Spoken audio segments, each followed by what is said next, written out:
At an Army Air Force base in Arizona, women mechanics learn to service the big bombers, receive expert instruction in every phase of aircraft maintenance.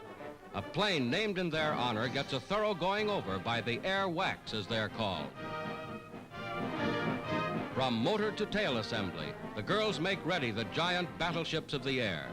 65,000 strong, they relieve men for combat duty.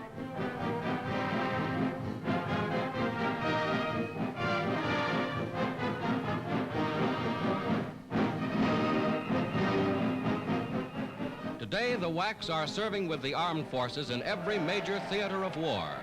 The first contingent to arrive in Australia gets a real welcome.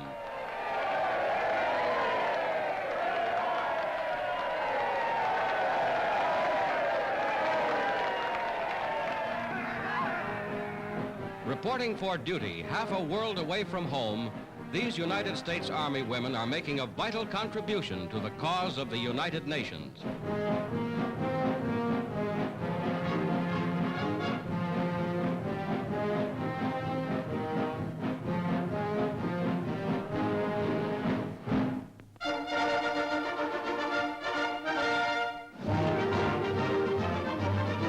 At a bomber plant in Seattle, workers write their names on a flying fortress, the 5,000th ship of its type turned out by this one plant since America entered the war. Many other plants are also building these ships.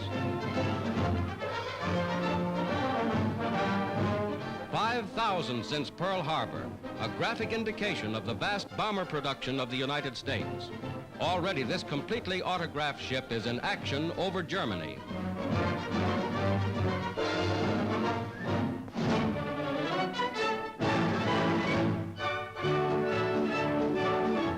Somewhere in England, Army Signal Corps cameramen await the order to go into action with General Eisenhower's Forces of Liberation. Aboard ship, Navy cameramen are stationed to photograph the part the fleet will play in the coming action. These are some of the men whose courage and daring make possible many of the thrilling films you see in United Newsreels. Some are on leave from their studios. Others are on active duty as members of the armed forces.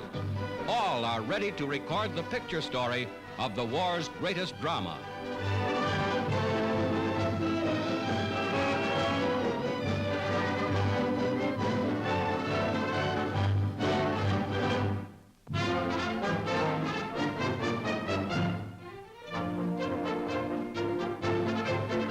In Washington, D.C., 2 American air aces held a reunion with their families.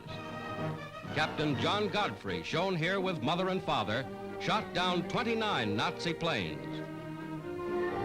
Captain Don Gentili's score of 30 Nazi ships downed makes him the leading American ace of the European theater. Home for Captain Gentili is Piqua, Ohio. Population 20,000. Piqua is a typical small American city. A service flag hangs in the window for Don, and here is his welcome home. Sister Edith is so happy she can only hug her brother for joy.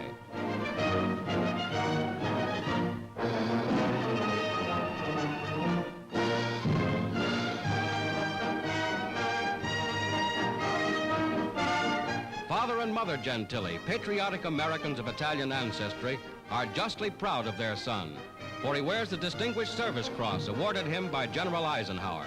Right now, it's Mother's turn, the most important welcome of all.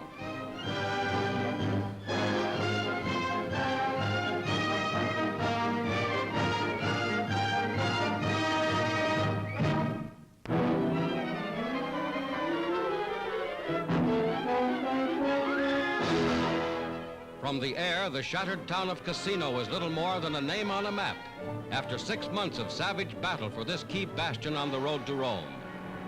Now Allied bombers strike deep behind Nazi lines, confusing the enemy's transport and foreshadowing a new Allied drive. North of Rome, bombs hit 2 important bridges.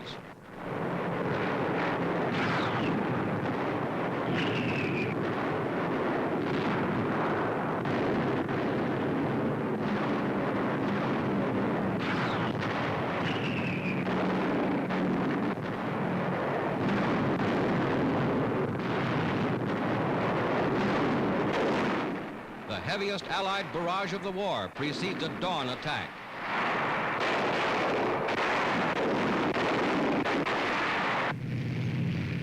British motorized forces plunge forward in the final battle for Cassino.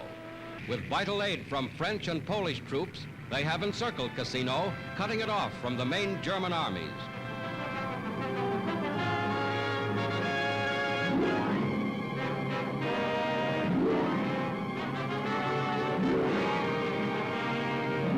The whole Cassino sector is spotted with bomb and shell craters, testifying to the fury of the action in this embattled area.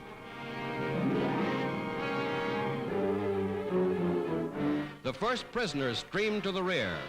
Bowl-shaped helmets identify them as parachutists, so-called Green Devils, members of the German 1st Parachute Division.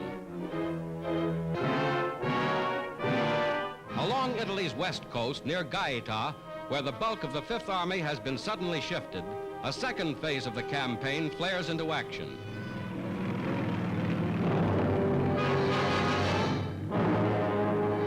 Driving through Minturno, Santa Maria Infante, and Terminoli, U.S. infantry moves toward a junction with forces 60 miles away at Anzio.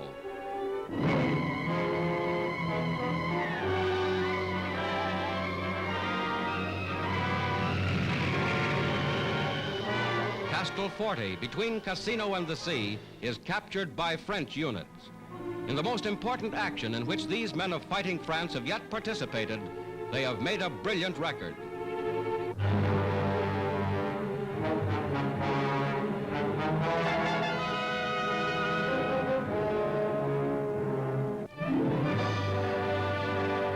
These are Italian refugees, freed from Nazi-held areas. In their faces is graphically written the grim effects of fascist rule and years of war. American and Allied troops do what they can to aid them.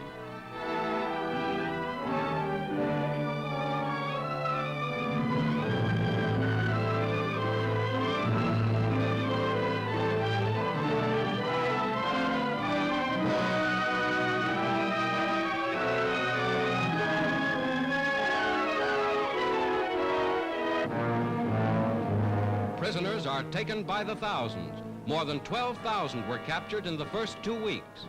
Numbed and shocked by the fury of the Allied attack, they show plainly the strain of battle. These Nazis bear unmistakably the mark of utter defeat.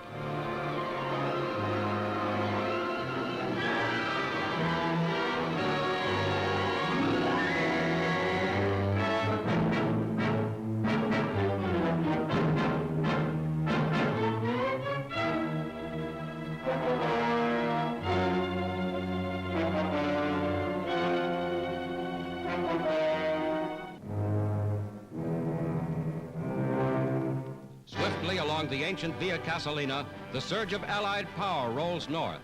Whether the Nazis retreat further or choose to stand and fight, the enemy has taken his worst defeat in the entire Italian campaign.